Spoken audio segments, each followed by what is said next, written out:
Assalamualaikum warahmatullahi wabarakatuh. Kembali lagi di Tommy Sano Channel. Jadi pada kesempatan kali ini saya ingin memberikan pandangan tentang mana sih yang lebih bagus untuk pergi ke Jepang, itu melewati LPK atau gimana, atau jalur mandiri gitu ya. Jadi masing-masing dari dua jalan ini ada kelebihan dan kekurangnya. Jadi kalau yang pertama itu, kalau dari LPK ya, kalau dari LPK itu kita yang pertama itu banyak perlindungan ya. Kita banyak perlindungan dalam artian jika nantinya ada masalah-masalah di Jepang, kita akan lebih mudah untuk menyelesaikannya. Kita ada apa namanya, tempat untuk kita mengadu. Ada tempat kita untuk mengadu. Misalnya kita ada masalah di perusahaan, kemudian kita mungkin diprotes ya, atau gimana bilangnya. Ya intinya mungkin kita ada salah dalam melakukan sebuah pekerjaan, kemudian kita dituntut untuk bisa lebih baik lagi. Itu kalau ada LPK, biasanya LPK akan bantu bicara, atau perusahaannya juga akan bisa menghubungi pihak LPK-nya dulu untuk menyampaikan kepada kita. Itu ya. Kemudian semuanya serba diurus sama LPK. Jadi kita tinggal terima bersih dan berangkat. Nah, kemudian dari LPK itu juga jobnya banyak ya. Misalnya mau di bidang pertanian itu mereka kan ada banyak bekerja sama dengan beberapa LPK ya, dengan beberapa TSK. Jadi bisa lebih cepat mendapatkan job. Jadi begitu. Ada yang mungkin bisa berkali-kali wawancara dalam 1 bulan gitu dengan beberapa TSK. Tapi kalau seandainya gagal, kita bisa mengulang lagi gitu, wawancara lagi dengan TSK yang lain. Intinya lebih mudah untuk mendapatkan job lah, dengan variasi job yang berbeda-beda, tentunya daerah yang berbeda-beda. Kemudian kita dapat bimbingan wawancara gitu, latihan wawancara dari LPK, diajarin bagaimana cara wawancara yang benar, sehingga kita bisa sekali wawancara saja bisa lolos gitu, bisa berangkat ke Jepang.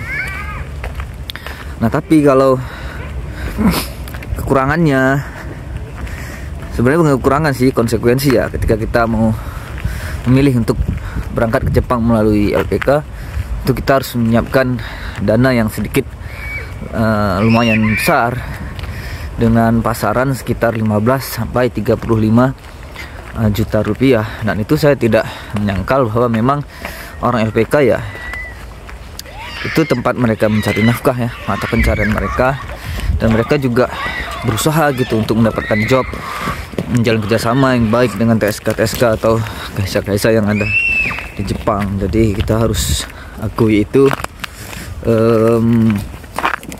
agar itu usaha mereka supaya kita bisa mendapatkan job yang baik gitu. Jadi tentu itu harga yang cukup layak mereka minta, untuk agar kita bisa mendapatkan pekerjaan yang bagus ya. Kita kan tinggal terima bersih, tidak perlu susah-susah cari job. Mereka yang mencarikannya, mereka yang melobi gitu ya, pihak sana. Tentu itu bayaran yang cukup bagus, pantas gitu. Kemudian kalau dari LPK ya saingannya banyak gitu kan. Tentu anggotanya juga banyak dari LPK. Ada yang sekali wawancara mungkin 10 orang, ada yang 5 orang, dari 10 mungkin yang lolos hanya 5 dan sebagainya. Itu kira-kira sedikit gambaran saya tentang LPK. Tentunya juga di LPK kita dilatih untuk bahasa yang lebih bagus, praktek, ya kan, berbicara dengan bahasa Jepang dengan teman-teman, begitu. Jadi lebih baguslah bahasanya. Nah, kalau mandiri itu kelebihannya ya, nomor satu, kita bisa sedikit menghemat biaya. Dari segi biaya ya, karena semuanya kita urus sendiri. Itu saja cuma kelebihannya. Nah, kalau kekurangannya, bukan kekurangannya, konsekuensinya yang harus kita ambil adalah, yang pertama, semuanya serba mandiri ya. Dari mulai kita mencari job, kita cari job sendiri, kita menghubungi TSK itu sendiri, kita wawancara sendiri tanpa ada yang melatih. Kalau lolos kita cari job lagi, dan cari job itu tidak mudah ya kalau mandiri. Bisa kesana kemari kita mencari jobnya. Jadi ya seperti itu. Kalau mandiri harus siap bahasa juga, karena kita langsung berhadapan dengan orang Jepang tanpa perantara mereka tadi. Itu semua kita urus sendiri. Dokumennya kita urus sendiri, semuanya kita urus sendiri. Kemudian ketika ada masalah-masalah di Jepang ya kita